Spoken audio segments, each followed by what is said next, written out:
All right, Facebook, YouTube family, we are here and we are live. And I am so lucky, so blessed to have someone who's really dear to me. We've worked together before, so I know his work. He's in the trenches. Mr. Jason Abraham, a career educator, but what's even more special to me, he has served as a special education teacher as well too, which we're going to get into some of those topics tonight. But yeah, brother, welcome to Always Conscious, man.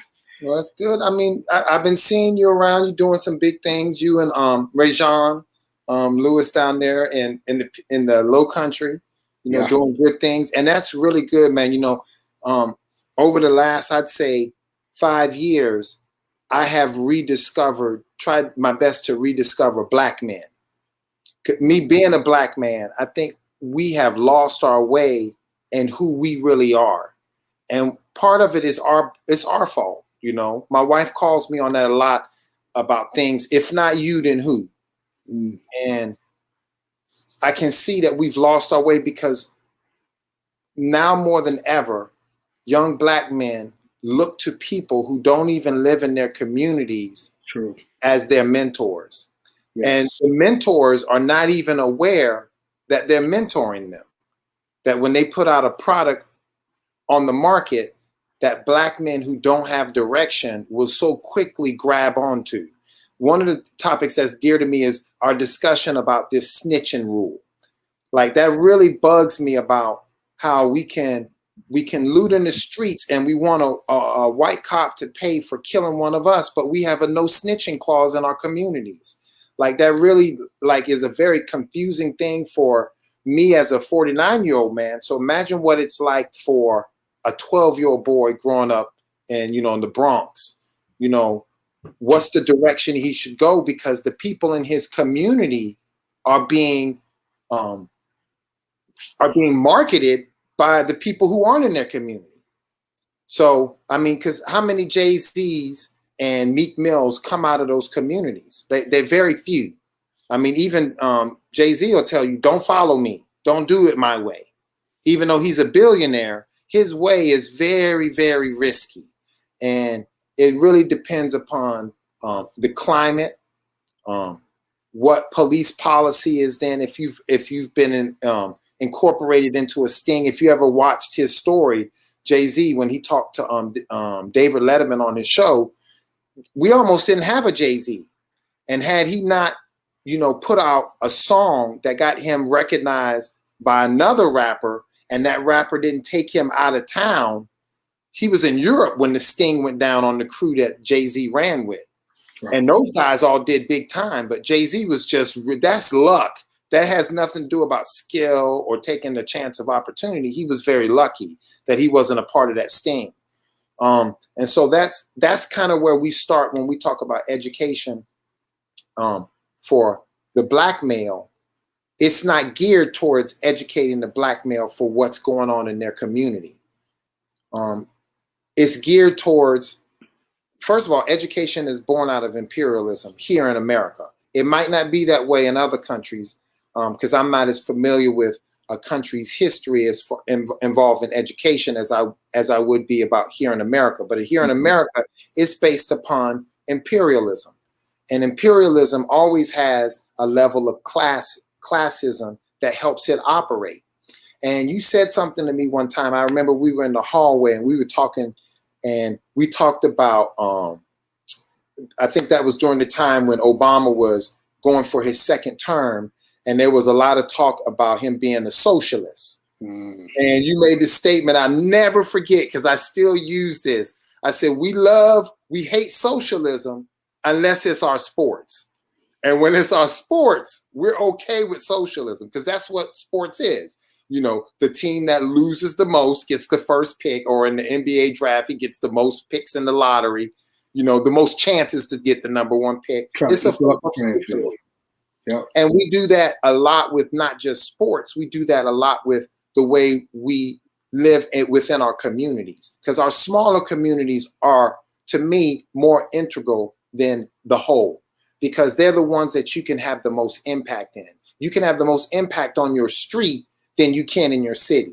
you would like to believe that that's not true, but people run for mayor, but people never run for their neighborhood watch.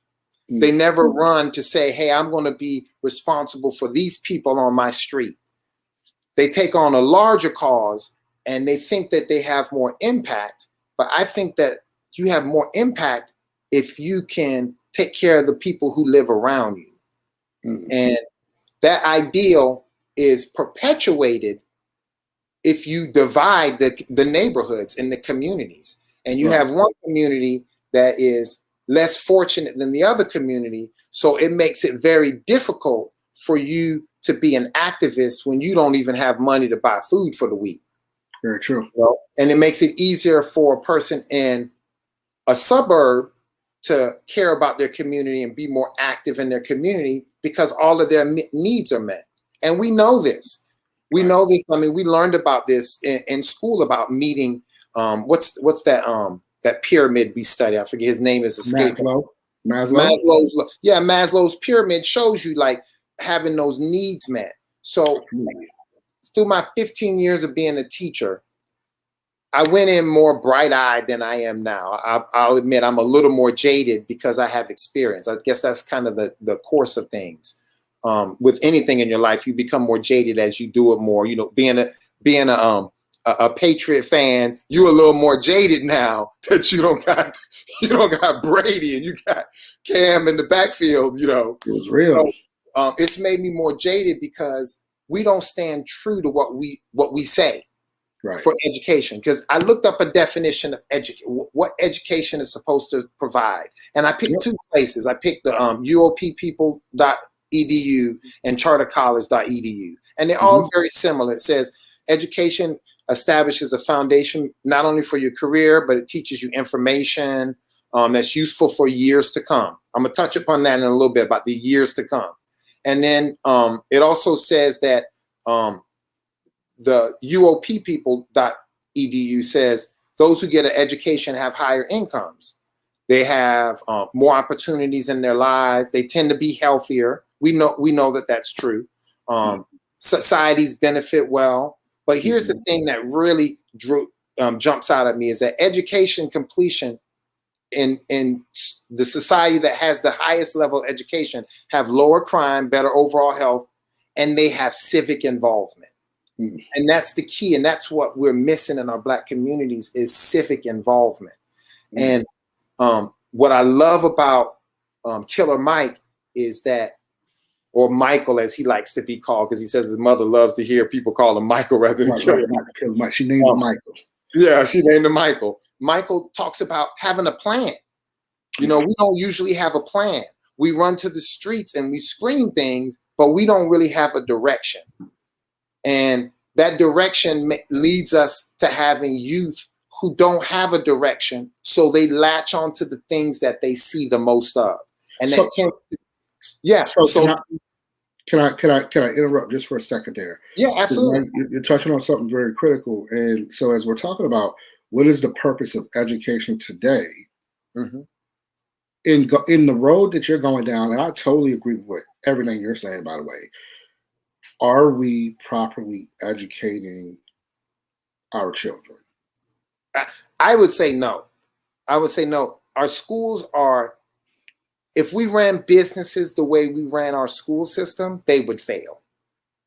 And so we're throwing money at schools and we throw these millions and billions of dollars, though it is not in proportion to the military, which is another issue I have, but we don't have any direction for that money. And just like poverty, any billionaire will tell you, Bill Gates is a prime example, a person who has dedicated his wealth to combating poverty, but he's not broke yet. He hasn't given all his money away, but that's he and his wife's goal. The foundation was meant to give that money away.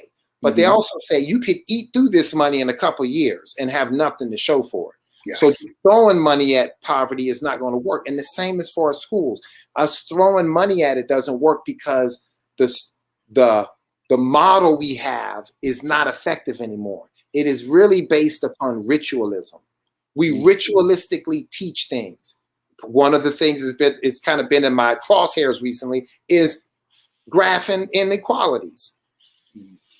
Have you graphed any inequalities recently, unless you were teaching it? Have you ever needed to graph inequalities? Nope. Now, a math Nope. teacher who will see this podcast is going to immediately get offended that math is important. And I am not in any way saying math is not important. What I'm saying is the idea, the concepts that we teach, if we're going by what education's supposed to provide, should mean that when I stand outside of the convention center that has had a graduation, at least 80 to 100% of those people should be able to graph an inequality, but they can't. And we use the time to teach them that. And they can't balance a checkbook. They can't tell you what 20% of their bill is to leave a tip. So what are we teaching them? Like that, to me, that's not education. That's conditioning you to pass a test. Right. And I love to use football. Johnny Manziel. Oh, he does good on the test. You take him to the NFL Combine or put him in the NCAA, he does well on the test. But he doesn't do well with the life, which is to be the life of a quarterback. He didn't make it. So you can pass the test, but can you have the skills to get you through the life of whatever you're doing, your career or what have you? And I think that's where we've lost our direction, because we consistently try to put that square peg in a round hole. Now, can I say this though? All right, so here we go. I'm about to expand on the question. I think you're going there, but this is something I've been thinking about, and maybe you can help me process this, right? So if we think about it, think about the civil rights era, the internet era, pretty much the assassination of, Malcolm Martin King, the Black Jew, that with the Huey Newton movie, all of that stuff. Right. So something must have been going right. Here's my point. To produce all of those different leaders who really pushed the issues that dealt with us, that dealt with the civic issues that you're talking about earlier, something must have been going right in our schools when it was predominantly Black, to produce Martin Luther King and so many other of these men and women, versus we are in the same situation that we were in almost 55 years ago. What's your take on that? Well, we definitely don't have our desire for a leader, or where we look to for a leader has changed. And the media plays a lot. The internet plays a lot of that. I mean, when you have something as ubiquitous as the internet, that's everywhere, no matter what device you pick up has a way to tap into the internet, it's easy to influence someone. The system can influence people in a different way and what they promote. I mean, it's not an accident that Lecrae and Bizzle aren't as big as artists as Lil Wayne's and Meek Mill's. Facts. I mean, and there's facts. If you listen to that music, those two guys are incredible lyricists. They make incredible music that's like music you can bump in your ride. I mean, I play a lot of Christian hip hop, but those acts, especially in the case of Bizzle, the reason he's never signed with a big label is because the label wants him to strip some of those things away and replace them with things he will not. He's got a song called "Not for Sale," and that's what he's talking about, is that if I sign this contract, you don't want Bizzle. You want your variation of Bizzle that's going to, we can't have them thinking for themselves. We can't have the top artists. I mean, think of the last big rap albums. I mean, Nas just won one, but that album, come on, man. Come it don't compare to his other works. Other albums. It doesn't compare to his other works. Like Hip Hop is Dead and things that told poignant stories. But when you picked all the other ones, okay. I'm happy you touched on that, right? And I hate to say this, but I see it coming, right? I think it's the banana in the tailpipe. So I really do. Think about how many Black women have won awards over the past couple of weeks. with these award shows, all of that. And I'm not saying that they didn't bring it. I'm not saying Beyonce has bring. I'm not saying that they're not bringing it. You got Nas now, who finally got the best. You know what I'm saying?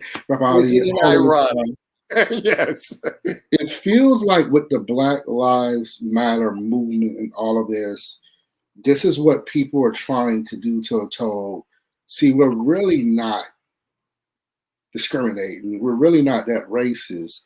Here Right. you look at these people here who are winning, racking it up. But I feel like there just seems to be an onslaught of us right now that are getting promotions here, doing this, doing that. It just seems like a lot, and that's great. But my thing is, I don't think we should take our eyes off the ball and say, hold up. That still doesn't go for the years of, like you said, there's no way that Illmatic shouldn't have won a Grammy. Right. No way that it should not have well, it was written. It was nominated. It was written or whatever over his last, like, come on, like let's yeah, right.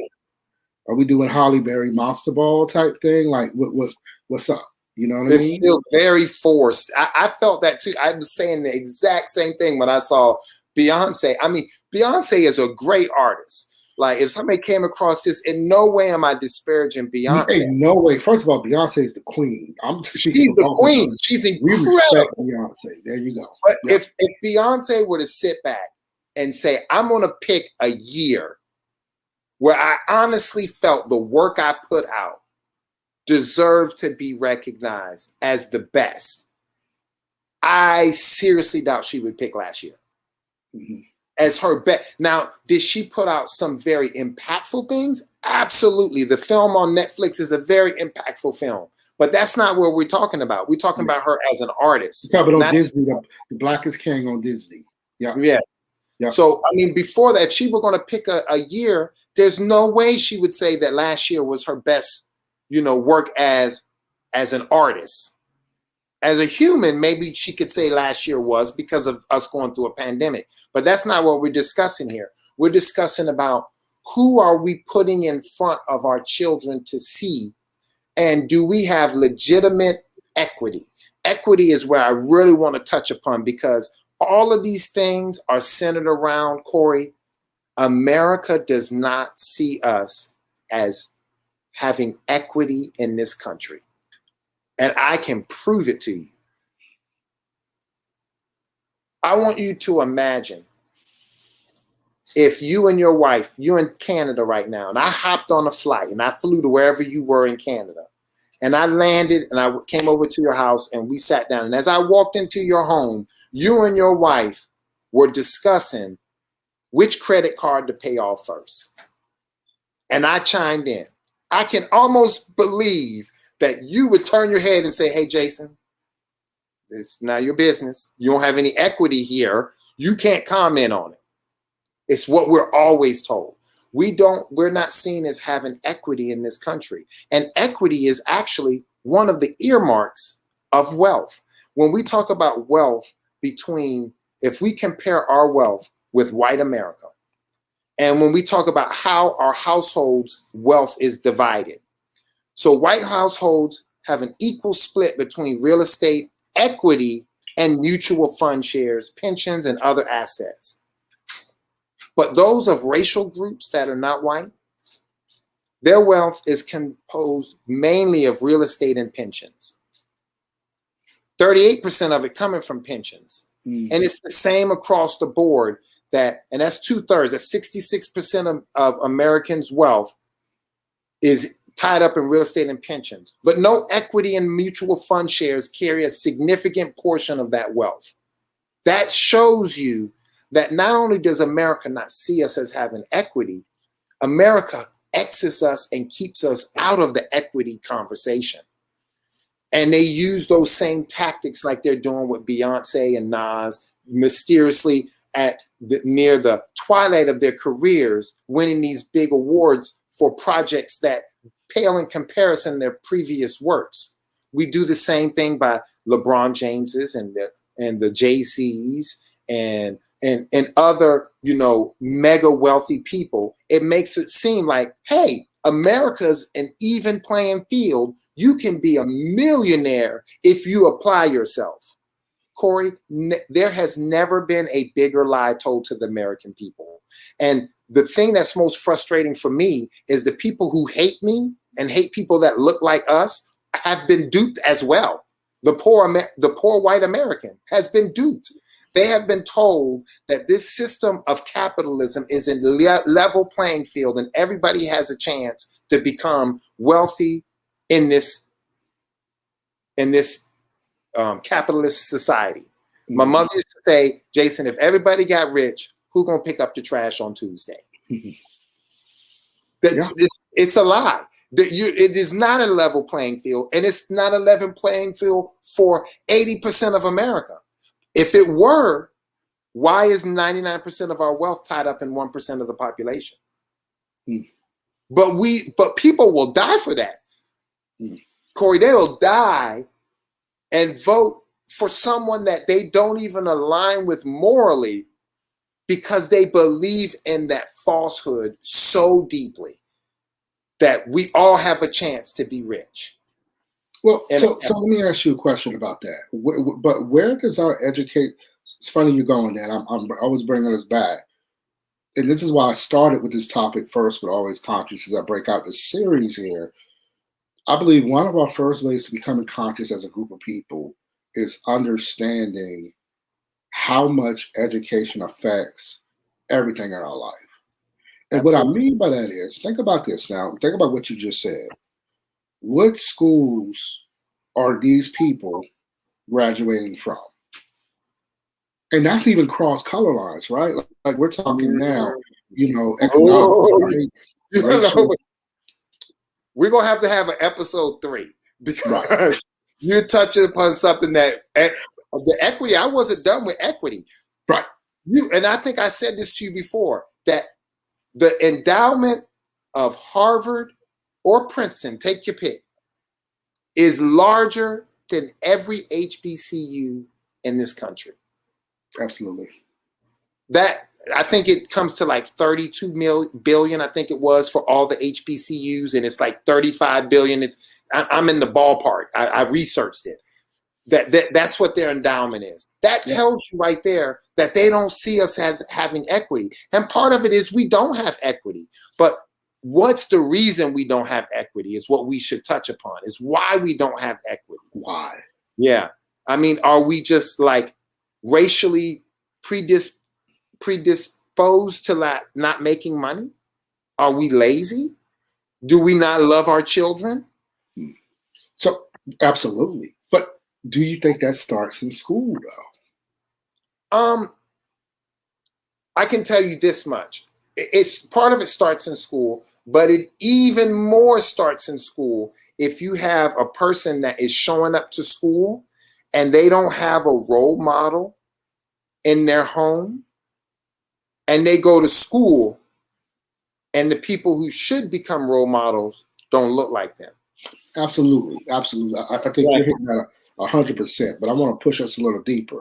And I want to know your experience. My experience have been, and it took me a minute to really figure out, and especially a lot of the kids that we used to share together, that I used to push in with you, we used to, help them out. I now realize that those kids who really buck the system, those are actually our leaders. Those are the ones that feel, man, y'all selling us some BS.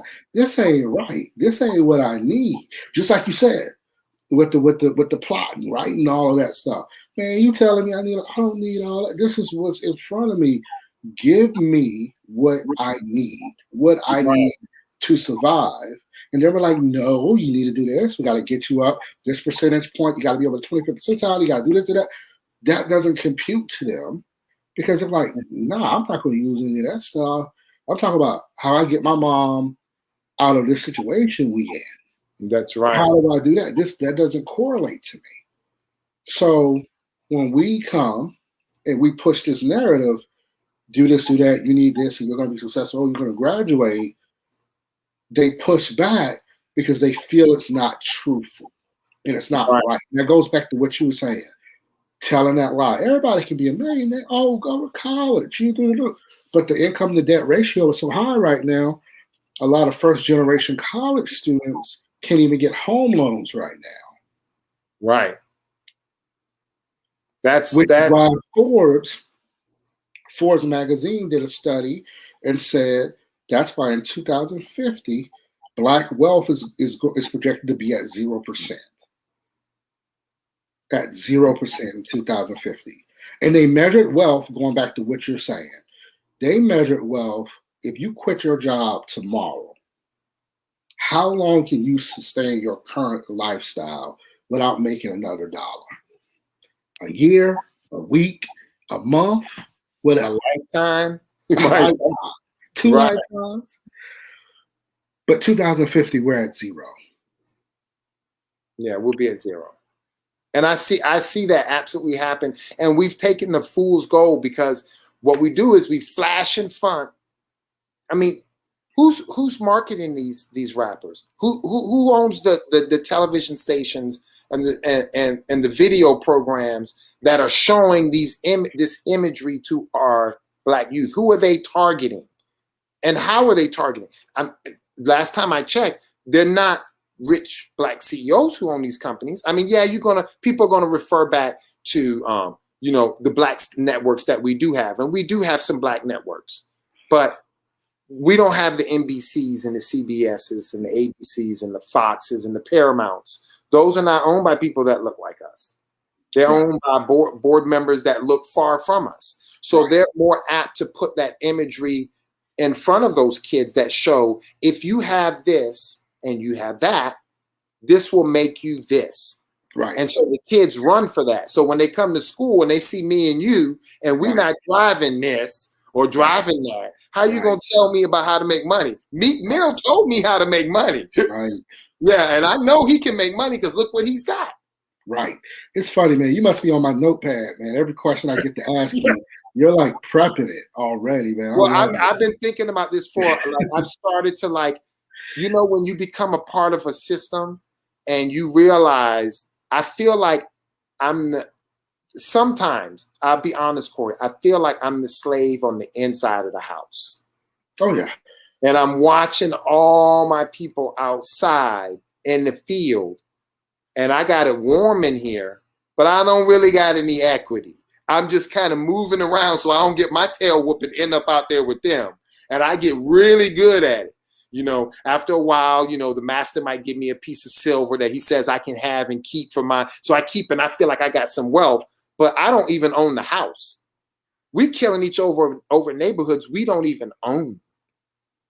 So here, like, all right. So let me jump back on my notepad. This is where you're at. You hitting it on the head, right? So prime example. That's the same thing with me launching this channel. I thought we were on Facebook, but it didn't connect to Facebook, so we're going straight to my YouTube channel, which I'm building. I'm building up episodes before I really push that out there, right? Right. But you hit the nail on the head. That's why I decided to do a channel. You're my first actual guest on Always Conscious, so yay! All right, man.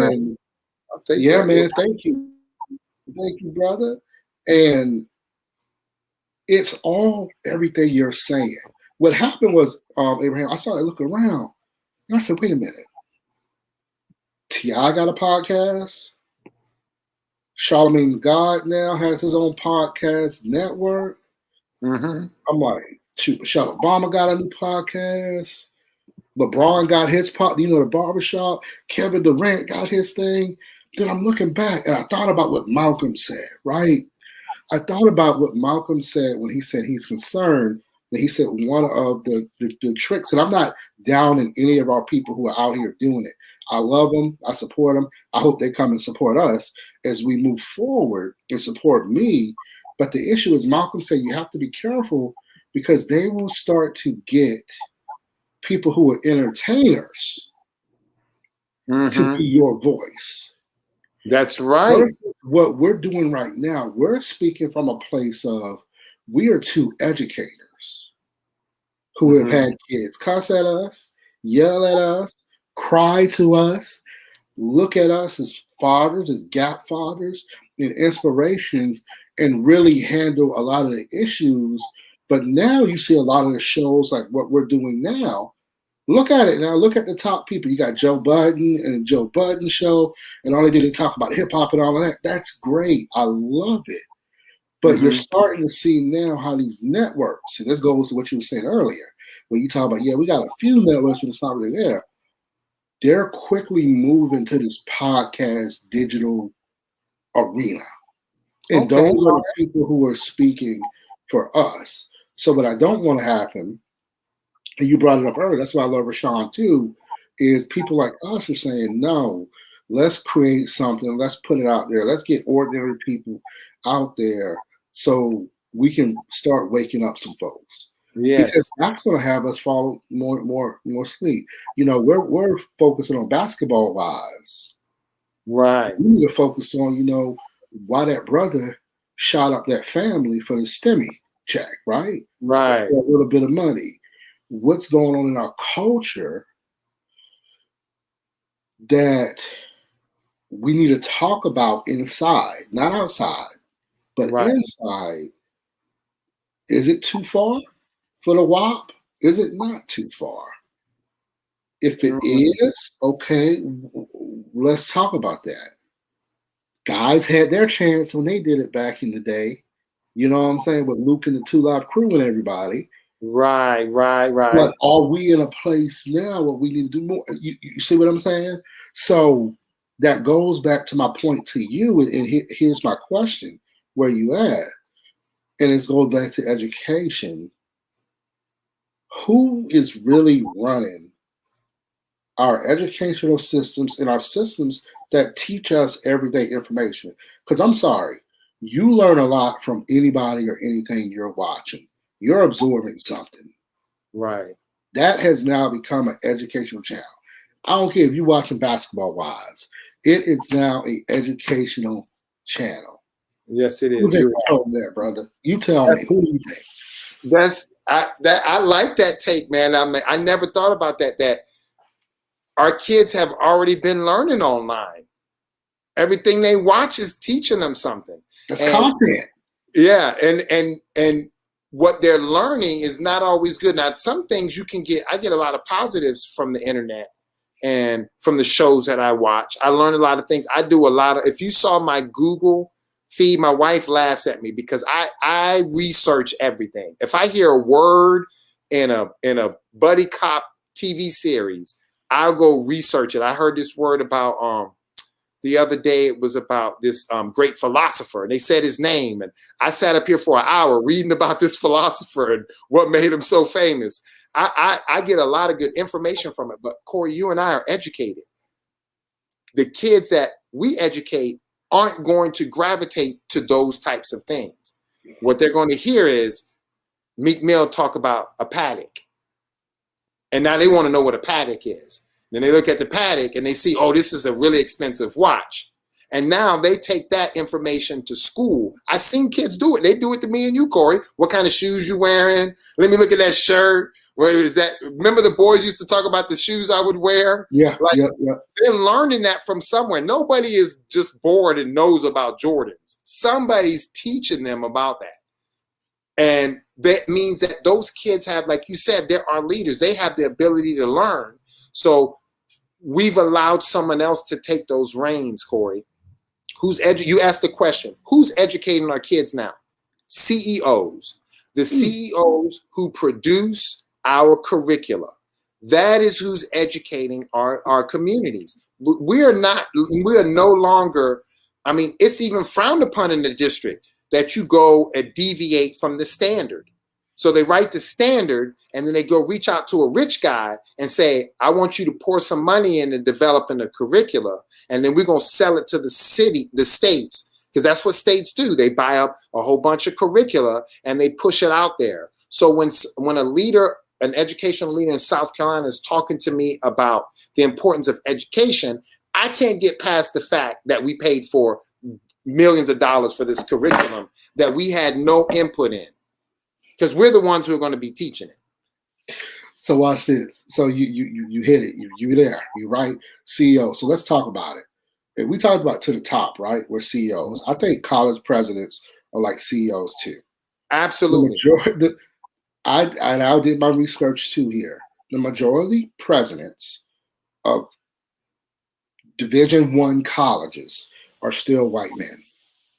Typically, white men run Division I. You're gonna use the word typically? I would use like if it's below 98%, I would be shocked. If we're talking about major universities, not HBCUs. But here, follow me here, right? Mm-hmm. Even some of the HBCUs now starting to lose their ground. Yes, they are. So of colleges, Division I, that's where our most talented athletes go, and scholars typically go. So who's running those schools? The head there. The NFL, we just talked about it, and that's a topic that we need to really get into one day too. There's 0 black owners in the NFL. 0. 75% of NFL players are African American. And that drives, don't you think that drives, just talk in a room, and we don't even have to talk about politics. No. Politics drive the conversation, even when we're talking about sports, because you often hear from a white fan, he needs to just play basketball and know his place. That's easy for you to say, because the athlete that looks like you is doesn't have a message that is imperative to the kids that are going to view him as a hero. Absolutely. It's imperative that LeBron keep his nose clean. Yep. And that he be seen in a good light, which is what really confuses me about this attack on LeBron. Yeah. And I mean more, it goes beyond him being a basketball player. If I never liked the Dallas Cowboys. Yeah. Never been a Dallas Cowboy fan. Love Amari Cooper because he's a respectful guy. Yeah. He always has something good and positive to say. I can look past the fact that he plays for the Cowboys. So I'm objective in that realm. I like Dak Prescott as a person. I just don't want him throwing touchdowns against me, but he's a good guy and I want him to be active, but he doesn't want to be active. He doesn't want to take those reins. He wants to go. He wants to get his money. Now, he might have gotten his money now. He might be a little more vocal because it's guaranteed money. He can say whatever he wants now, and they got to pay him. That's true, but I don't think he will. Remember, since you brought up him, think about this, right? You remember when Cam Newton got in trouble? Mm-hmm. Who did they get to replace Cam? Dak. Supposedly, huh? It was Dak with that yogurt. Yeah. Oh, you're talking about who replaced him, right? Yeah, it was Dak. Yes. Oh, we need another black. Okay, boom, Dak, and he took it. Most brothers of and this is why I'm not working anywhere right now in the education system, anything, because they were just starting to eat away at me. So I believe in a different philosophy now, and I believe in living it and creating it. So for me, being independent is what I love. But most brothers wouldn't take that because I know they just got rid of Dak Cam for saying something that really was off, but really I could get culturally where he was coming from. So on code, I'm not going to take this job. No, I turned that down. He didn't do it. He took that money. Right. So yeah, I don't believe he will. Some people will be engaged in the process, and some people won't. I'm just a firm believer in that now. That's true. You're right.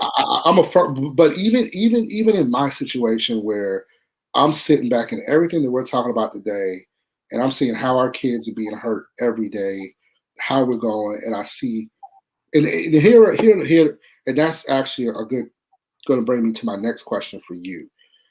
I started feeling, for me, and I want you, if you don't, just tell me you don't, and I'll kind of share where I was at. Mm-hmm. I started feeling survivor's guilt as a Black educator who been in the educational game more than 5 years. And I started thinking about some of my peers who didn't make it, who knew the system wasn't right, but it burnt them out. Mm. And I started feeling survivor's guilt. Am I doing enough? I know they take care of me. I know I'm getting paid.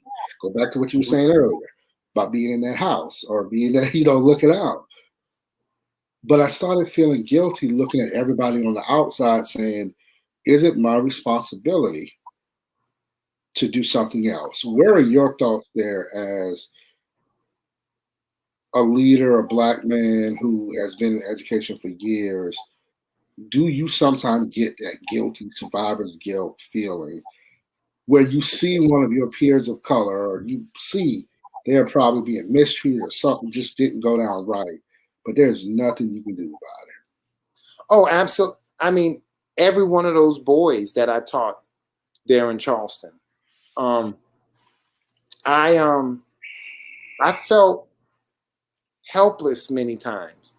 If I had a way, Corey, to take those boys with me somewhere, I would have, because we had a good group of boys at that school that were very, very misunderstood. Yes. They were so misunderstood. Did they have behaviors? When we see pain in a person, it's because they've been, when we see anger in a person, it's because they've been hurt.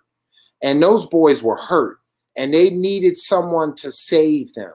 They really needed someone to save them, a system to recognize them. You are absolutely right, Corey, that those are our leaders. And they have found a way to X out our leaders, to keep them from being significant to us, because they don't go along the realm of the least. They're not afraid. They were not afraid of the Martin Luther Kings. They're not afraid of that imagery that we put up. The weekend is not something that scares someone. They're not going to put someone in a halftime show and it doesn't matter whether they use profanity or not. They're just not going to do it. They would never put Tracy Chapman up on that stage. She's too Black. Yeah, she's too Black. We can't have too Black up on the stage. I mean, and when we do have, we can't. I want it, but we cannot have it. America's not ready for that. America's not ready to wear a mask, Corey. A piece of cloth. They turn that into that. It's tyranny. That's what they say. This is tyranny to make me care about those around me, is what it translates to me. And I don't know where America goes. I have wanted recently, I want to move out of America for a while because I need a reset. I need a reset, and I need to get back to some of the things that brought enlightenment when I was away. I saw more and learned more about America living in Japan than I had ever learned before. Yeah. I will tell you, I think you need to really look into that because, like I said, I've been here, since December, and it has been a reset for me. It's been and we're out here on the West Coast, so it's been very laid back, chill. That is all, Corey. I had no idea. And smile and not clench their purses, and then I'm looking like, okay. I walk out of Walmart, even Walmart, man. Even Walmart's an amazing experience. They ain't trying to grab my receipt to check what I bought. They're like, okay, have a good day. And I'm like, what? You're not gonna check my? I'm like, wait a minute. You go into a little center, and we went to a little petting zoo, man. Just don't know why. Oh, just drop the money in the box. They ain't counting. Nobody can. Just let's drop it. Just drop it in there. And it's amazing. Like, Corey. And I'm not saying we can't police our communities anymore, but the way we police, if it was more human, we'd get a different result. It's not going to happen tomorrow. It won't happen next year. But what you're seeing in our communities, the anger and the bucking against the system and not wanting to show our IDs, it's not because we're not compliant. It's because the purpose behind it is not righteous. Yes. And so that's why we don't, like, I've had people say, why didn't he just show his ID? I said, how many times have you been stopped like that to show your ID? Yes. Yeah. No, And they said, well, if I was, I'd show my ID. I said, yeah, because it only happens to you now. If, yeah, if yeah, it had been happened to you for a long period of time and you knew the purpose, the reason they were asking you for your ID yeah. was less than righteous, you wouldn't show your ID. People, and you're right. And that's what it is. But see, that's what's happening. And we are actually a part of it. You probably couldn't get two people back in the day to really get on like how we're on right now. We're just talking about these issues and being our true selves, right? Mm-hmm. Like we're not apologetic for having the Black experience in America. Like we're just not apologetic for it. No. I say that to say this. That's why I said those leaders. It's coming. These younger folks, and starting with us, they're not putting up with that. And that's why they're bucking. And that's why I want to ask you, why do you think across the country, and I'm asking both of these in one, because we run out of time here, but why are African Americans the number one referred student to the principal's office, number one, or to the discipline office? Number two, why are African Americans the most represented in special education? Most referred. That's great you asked me that question. My action report, my action research paper, when I got my master's degree in special ed, that was my topic, was over-identification of African Americans and Hawaiians in the educational system. I was in Hawaii when I did it, so I pulled in another racial group that I could be closer to. And what I found from my research, one of the causes, and I think I referenced about 4 to 6 different collegiate, peer-reviewed articles that I use as my evidence. Yeah. Refer back to who are the bulk of our teachers. 80% of our teaching population are white females. I think it's somewhere around 80. It might be a little. Don't want anybody to call me out on my statistic, but it's near 80%. Might be more. You're absolutely right. I think Black males ought to make up like 2%, maybe 2 or 1%. Yeah. Go ahead. Yeah, you're right. We don't have Black males, and so you take and before I make this statement, I have to say this has nothing to do with me saying that the white teachers we have are racist. Absolutely. Yeah, I'm not saying they're racist. I'm saying that they've learned. It's impossible for you not to be conditioned if you've been working out. You're going to get conditioned. So if the working out in this case is what you've been exposed to. And so you get a white female. She spent most of her life in a predominantly white neighborhood. She went to, more than likely, a predominantly white school, high school. She graduated in, I guarantee 9 out of 10 of them went to a predominantly white university. Most of their professors were predominantly white. And so they learned, or they defined, what a student or a compliant learning student looks like. And that person does not look like a little Black boy fidgeting in his seat. Doesn't look like a little Black boy who wants to stand up, or a little Black boy who refuses to do work because he's hungry, because he's eating ramen noodles all week. They don't have that poster child in their on their final. That's not one of the students that they have a lot of experience with. So all of the research and literature is really based around the WASP, the white Anglo-Saxon Protestant. Most of our research, Corey, on mental health is done in that same framework. Most of it is done by white psychologists, and they're using white subjects to base what we consider to be the defining marks of schizophrenia, which is a big problem in our community, being bipolar, having any range of educational disabilities, whether it be a specific learning disability like ADHD, or other health other health impairment, emotional disturbance. Who I've educated a lot of Black boys who have the ED classification. And some of them rightfully so. They have been through some emotional disturbance during their developmental years.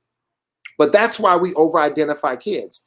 The teachers we have coming are not prepared for that student when they're sent into an inner city to teach at a school, because they make up 80% of our teachers. So eventually they're going to be teaching one of us.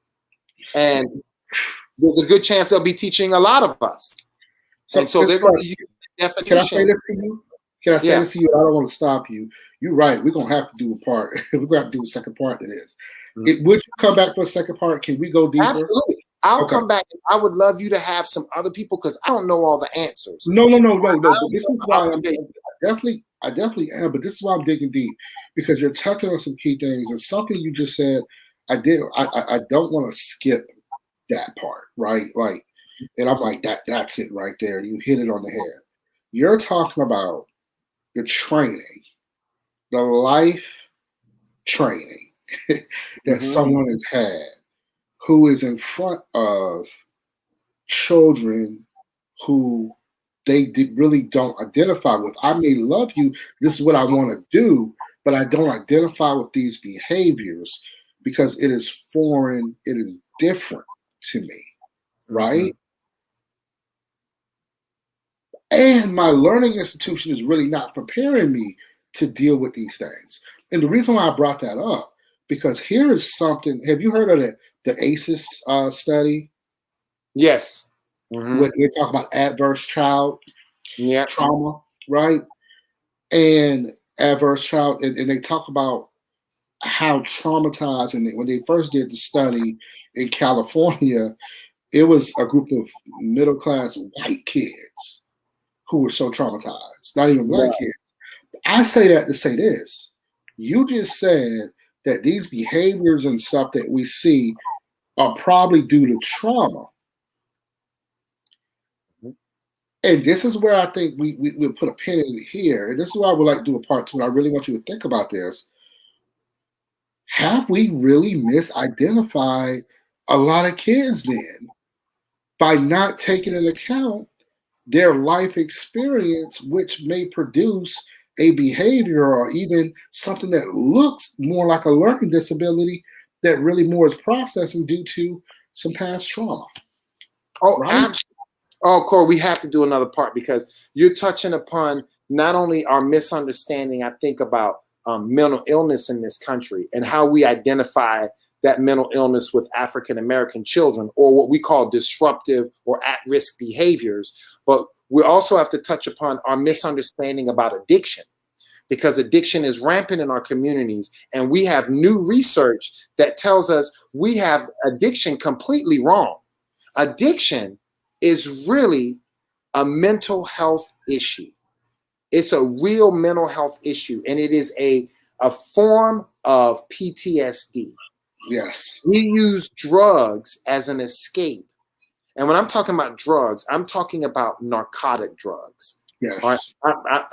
And I'm talking also about not only specific, I shouldn't say specifically, mostly about narcotic drugs, because marijuana would fall into that. But I'm specifically talking about the abuse of it.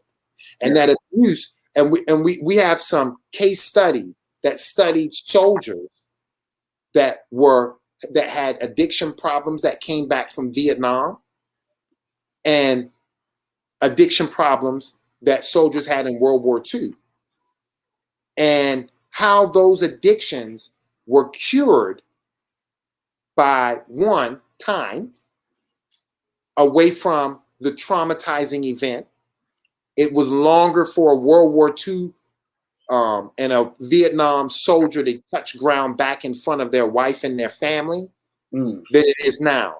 You know, there's like I think it was 72 hours. My ex-wife, when I was living in Hawaii, she was my ex then, but, you know, she gave me the report, like when she left Iraq, she lands somewhere and says, you know, I'm going to be here. It's about 72 hours. She was back in the house. And then she has to be debriefed over a few days. She would go to the debriefing, but she slept at the house.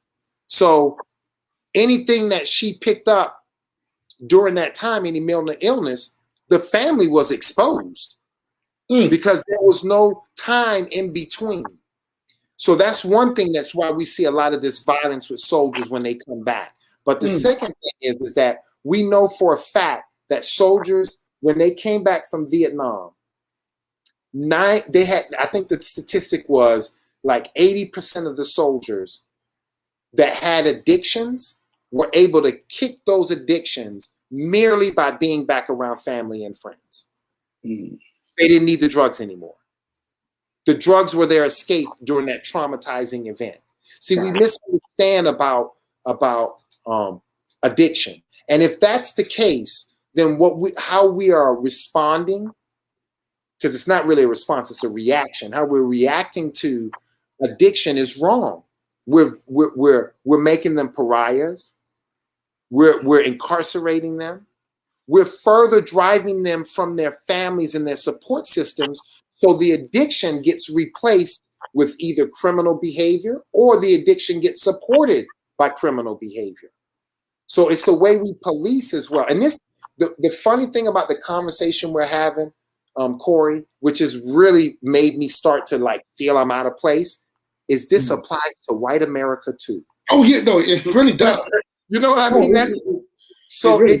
It really kills me when we have a whole race of people, I shouldn't say a whole race of people, but that mindset about addiction and about criminal, the criminal attitude or the criminal mind seems to be directed at the Black population, but it affects all of us. And we never have that conversation, but we make up 75% of the prison population. That's to say, think about that for a second, Corey. It makes me mad when I think about it.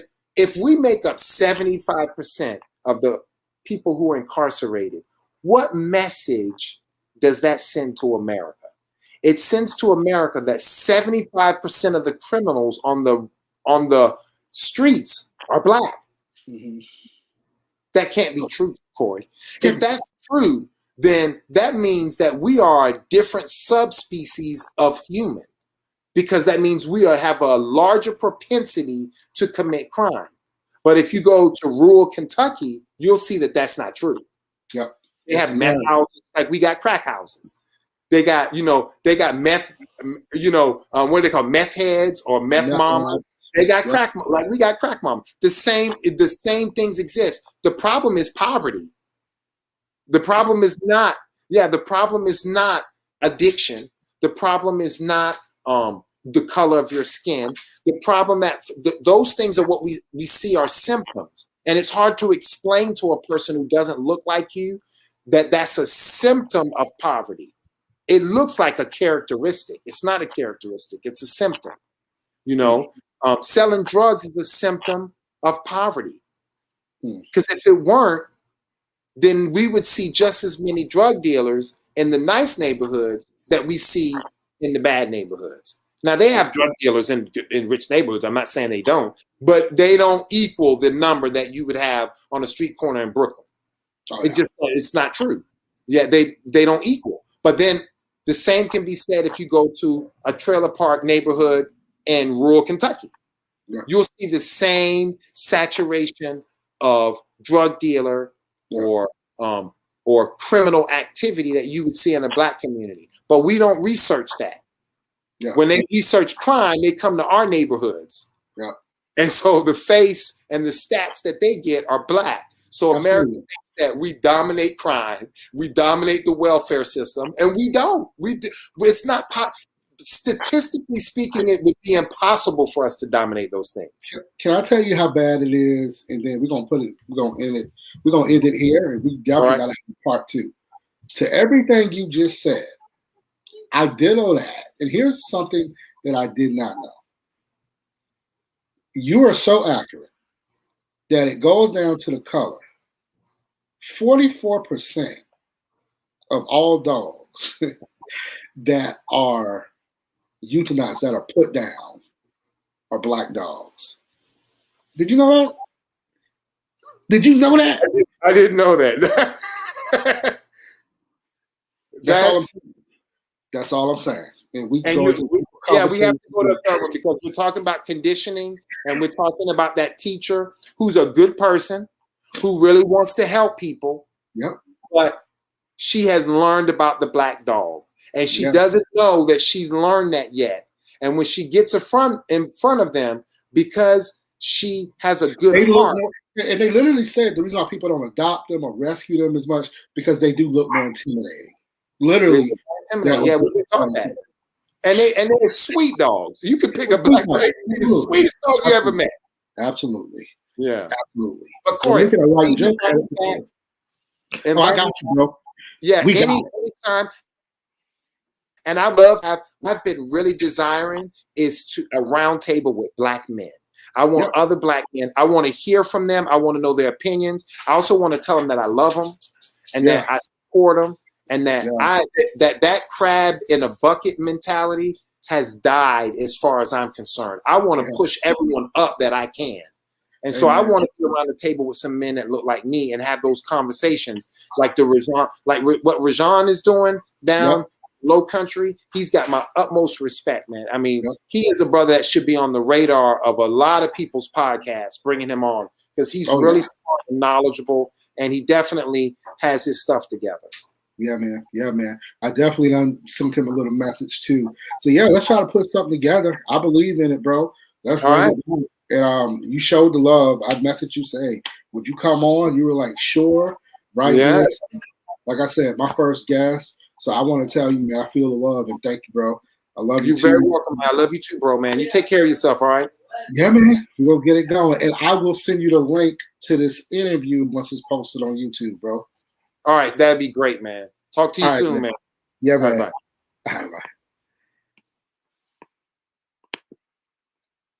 All right, y'all. That was Brother Abraham right there, Jason Abraham. Thank you. Second episode of Always Conscious. Putting it together, trying to give you more content just on things to stimulate your brain and make you more conscious. But anyways, to the next time, love you all. Stay lifted. Stay on a high vibration. Stay around people with positive energy. Stay focused. Love you. Peace out.